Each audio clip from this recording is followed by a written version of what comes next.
क्या आप जानते हैं कौन है जैन जी जिन्होंने नेपाल में तख्ता पलट कर दिया? तो चलिए समझते हैं अलग अलग जनरेशन और उनकी विशेषताओं को। सबसे पहले नंबर पर है द लोस्ट जनरेशन। 1881 से 1900 ईस्वी के मध्य जन्मे बच्चे को द लोस्ट जनरेशन में रखा जाता है। इन्होंने प्रथम विश्व युद्ध लड़ा। इनका जीवन काफी संघर्षमय था। इनके अंदर आपको खास बात ये देखने को मिलेगी कि व्यवस्था के प्रति विद्रोह की भावना थी।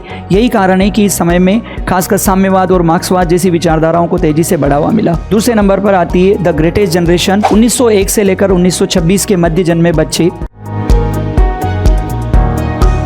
इन लोगों ने द्वितीय विश्व युद्ध में भागीदारी की, अपने राष्ट्र के लिए सुप्रीम सेक्रीफाइस किया, सर्वोच्च बलिदान दिया। इनके अंदर राष्ट्रवाद और अनुशासन प्रियता कूट कूट कर भरी हुई थी। तीसरे नंबर पर आती है द साइलेंट जनरेशन, यानी 1926 से लेकर 1945 के बीच में जन्मे बच्चे।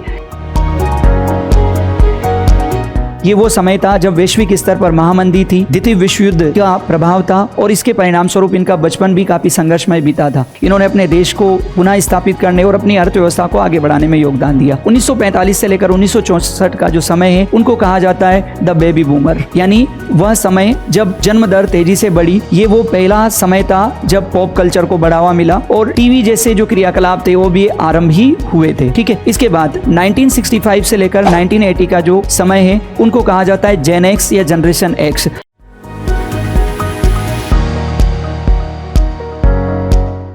ये वो अंतिम जनरेशन है जिसका सोशल मीडिया, इंटरनेट या इस प्रकार की लाइफ से कोई लेना देना नहीं था। इनका बचपन बहुत शानदार और बहुत अलग लेवल पर बीता, बस जैसे आप कह सकते हैं भारत में गिल्ली डंडा खेलने वाली अंतिम पीढ़ी। ठीक है, इसके बाद जो जनरेशन है वो उसे कहा जाता है जनरेशन वाई।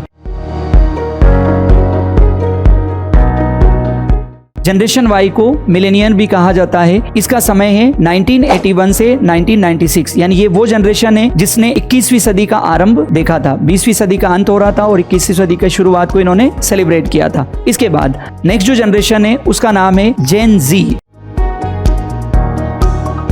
जिसकी सबसे ज्यादा वर्तमान समय में चर्चा हो रही है। 1996 से 2012 के बीच में जन्मे बच्चे, ये वे लोग हैं जो इंटरनेट की दुनिया के समय जन्मे। इनका बचपन इंटरनेट में शुरू हुआ, इन्होंने सोशल मीडिया को देखा। ये वो जनरेशन है जो पूरी तरीके से सोशल मीडिया प्लेटफॉर्म का प्रयोग करती है, जिसमें इंस्टाग्राम, फेसबुक, टिकटॉक जैसी सारी चीजें शामिल है। ठीक है, इनकी जो सोशल लाइफ है वो इंटरनेट से चलती है। ये इंटरनेट के माध्यम से या विभिन्न प्रकार के सोशल मीडिया प्लेटफॉर्म के माध्यम से लोगों से जुड़ते हैं। ठीक है, इनकी जो सबसे खास बात है वो ये है कि इंटरनेट के माध्यम से ये अपने सामाजिक समूह बनाते हैं और सामाजिक क्रियाकलाप के संबंध में बहुत ज्यादा एक्टिव रहते हैं। ये सड़क पर आए नहीं आए, लेकिन इंटरनेट के माध्यम से खूब धमाल मचाते हैं। इसके बाद नेक्स्ट जो जनरेशन है उसका नाम है जनरेशन अल्फा।